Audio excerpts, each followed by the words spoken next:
Now we'll start viral diseases. That is the disease caused by virus. That is first one is common cold. ये सबसे most common आप कह सकते हैं, आपने सबको ऑब्जर्व हुआ होगा, इवन सब लोग सफर किए होंगे इससे। और इसका जो पैथोजन होता है वो राइनो वायरस होता है।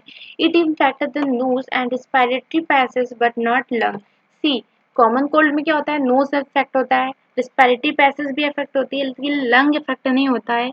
लेकिन आपने निमोनिया में देखा था लंग भी इफेक्ट हो रहा था, वहाँ पे अल्वेलाई में फ्लूइड फिल्ड हो जा रहा था। मोड ऑफ ट्रांसमिशन क्या है, inhaling the droplets resulting from the sneeze and cough, मतलब छींक आए या फिर कफ, मतलब फ्लूइड एरोसोल अगर ट्रांसमिट हो इन्फेक्टेड पर्सन से नॉन इन्फेक्टेड पर्सन में, तो उसको भी, वो नॉन इन्फेक्टेड पर्सन भी कॉमन कोल्ड से सफर करता है। Through contaminated object, pen, pencil, book, door knob, computer accessories, इससे भी ट्रांसमिट होता है। सिम्टम्स क्या है, सिम्टम्स है nasal congestion, discharge, fever, headache, and sore throat, cough, harshness, tiredness, etc. Symptoms में कुछ कॉमन सिम्टम्स हैं, ये अब सब लोग ने ऑब्जर्व किया होगा जब कॉमन कोल्ड हुआ होगा कि फ्लूड फ्लूड सेक्रेशन होने लगता है हमारे नोज से, जो कि डिस्चार्ज ऑफ फ्लूड, और फीवर होने लगता है, बॉडी टेम्परेचर भी थोड़ा हाई हो जाता है, और गले में थोड़ा सा हार्सनेस फील होता है, सर दुखने लगता है, एंड टायर्डनेस, हॉर्सनेस, etc. और कॉमन कोल्ड पता है ऑटोमेटिकली अपने आप ही बिना मेडिसिन के भी ठीक हो जाता है, और 3 to 5 days लगते हैं इसको रिकवर होने में, कॉमन कोल्ड से एक पर्सन सफर अगर कर रहा है। This is viral disease, and viral disease आप और भी जानते होंगे, एड्स, लाइक एड्स एक बहुत ड्रेडेड डिसीज है, वो भी वायरस से कॉज होता है। HIV वायरस उसका एजेंट है, that is human immuno deficiency virus. Dengue भी वायरस से कॉज होता है। तो this is all about viral diseases.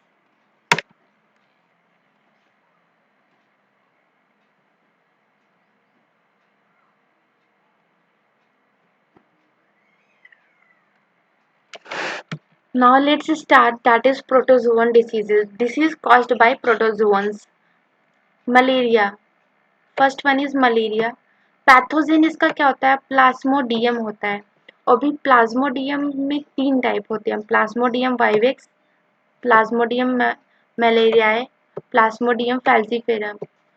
And its most serious malignant malaria is caused by the Plasmodium falciparum. See, malaria जो होता है प्लाज्मोडियम से कॉज होता है। प्लाज्मोडियम 3 टाइप के अपने आपके बुक में दिए हुए हैं, और बट जो मोस्ट मैलिगेंट, मोस्ट डेंजरस जो मलेरिया होता है वो प्लाज्मोडियम फैल्सीफेरम, उसका कैजुएटिव ऑर्गेनिज्म होता है। और मोड ऑफ ट्रांसमिशन क्या है इसका, ये by bite of the female anopheles mosquito, female anopheles mosquito के बाइट होने से, करने से ये डिसीज ट्रांसमिट होता है। सी क्या होता है, फीमेल एनोफिलीज, नॉट, आप यहाँ पे सिर्फ एनोफिलीज नहीं, फीमेल एनोफिलीज के पास कुछ ऐसे कैरेक्टर होते हैं, क्योंकि वो क्या करती है जब हमें बाइट करती है तो वो उसके गट में और उसको सलाइवा में वो स्टोर होता है, तो सलाइवा से वो हमारे बॉडी के ब्लड में एंटर हो जाता है और हमें वो डिसीज मलेरिया हो जाती है। एंड सिम्टम्स क्या है, hemozoin toxin released by the plasmodium causes chill and high fever reoccurring every 3 to 4 days. See, जब हमारे बॉडी में मलेरिया थोड़ा ज़्यादा होने लगता, मतलब मलेरिया के सिम्टम्स कैसे आते हैं, जब प्लाज्मोडियम हमारे बॉडी में इंटर करता है तो वो जब हमारे आरबीसी पे अटैक करता है, तो हमारा आरबीसी जब रप्चर होता है, ब्रेक होता है, तो वहाँ से केमिकल रिलीज होता है, हीमोजॉइन कहते हैं उसको। वो टॉक्सिन होता है और वो हाई फीवर कॉज करता है, चिल में ठंडी लगने लगती है, जो कि 3 to 4 days में रीअकर करती है बार बार।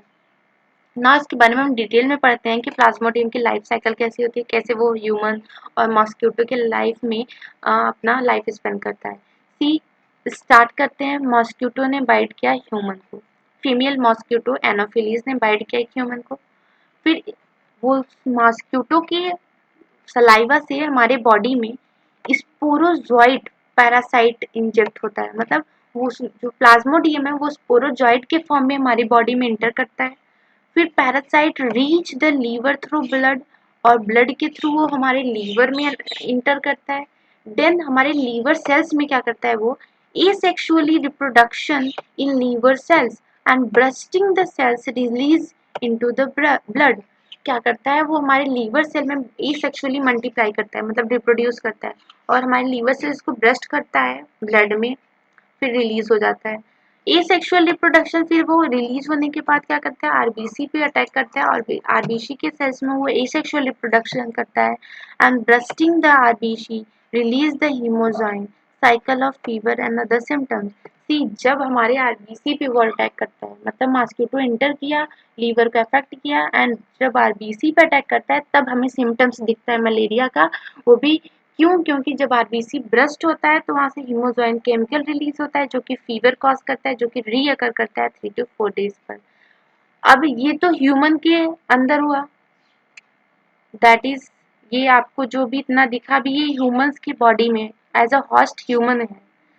अभी क्या हुआ, gametocytes sexual stage in RBC में, सेक्सुअल स्टेज मतलब सेक्सुअली रिप्रोड्यूस करना स्टार्ट ही करता है, गैमेटोसाइट्स बनते ही हैं, सेक्सुअल स्टेज आता है हमारी आरबीसी में ही आ जाता है।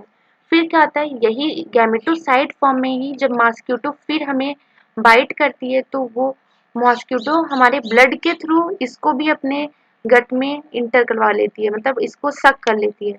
Female mosquito suck the blood with gametocyte, gametocyte को वो शक कर लेती है। फिर मॉस्किटो के अंदर क्या होता है, प्लाज्मोडियम हमारा फर्टिलाइज करता है and development in the mosquito gut, mosquito का गट में फर्टिलाइजेशन, गैमेटोसाइट्स फर्टिलाइज होते हैं एंड डेवलप होते हैं, फिर वो कन्वर्ट हो जाते हैं mature infective stage that is sporozoite and escape from the intestine and migrate into the mosquito salivary gland। Fertilization and development के बाद क्या हुआ, एक मैच्योर इन्फेक्टिव स्टेज उसके बाद बनती है जो कि स्पोरोजॉइट हम कहते हैं। फिर क्या करते हैं वो मॉस्किटो के भी गट में है, वो गट से माइग्रेट करके मॉस्किटो के सलाइवा में एंटर कर जाता है, और फिर अगेन क्या होता है, जब वो मॉस्किटो जिसके अंदर वो स्पोरोजॉइट है जो कि प्लाज्मोडियम जिसके अंदर है वो हमें बाइट करेगा, फिर ये साइकिल रिपीट हो जाएगी। This is the life cycle of Plasmodium. तो प्लाज्मोडियम में आपने देखा दो होस्ट होते, दो होस्ट पे ये अटैक करता है, human host and mosquito host.